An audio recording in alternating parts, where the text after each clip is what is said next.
একদম ইউনিকভাবে chicken lollipop share করছি। তার জন্য লাগছে আমাদের কিছুটা বুকের মাংস। আমি নুন হলুদ দিয়ে হালকা সিদ্ধ করে নিয়ে ভালোভাবে ছাড়িয়ে নিয়েছি।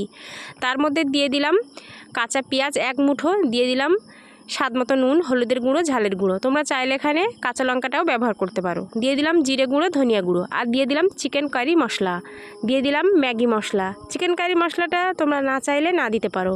দিয়ে দিলাম গোলমরিচ গুঁড়ো আর 2টো সিদ্ধ আলু। এবার ভালো করে সব কিছু একসাথে মেখে নেব। তার মধ্যে দিয়ে দিলাম 1.5 চামচ মতো কর্নফ্লাওয়ার।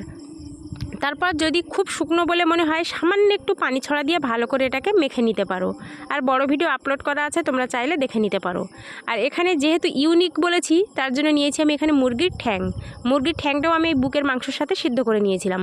তারপর হাতে তেল মেখে ভালো করে আমি যে মিশ্রণটা মেখে রেখেছিলাম ঠ্যাংয়ের সঙ্গে ভালো করে মাখিয়ে নিয়েছি। তারপর ডিমের মধ্যে কোট করে ব্রেড ক্রাম্বসে কোট করে মিডিয়াম আঁচে আমি উল্টে পাল্টে সুন্দর কালার করে ভেজে নিয়েছি। কেমন হলো আমার ইউনিক চিকেন ললিপপ রেসিপি অবশ্যই কমেন্টে জানাতে পারো। আর ভিডিওটা ভালো লাগলে প্লিজ বন্ধুদের মাঝে বেশি করে শেয়ার করে দিও। আল্লাহ হাফেজ।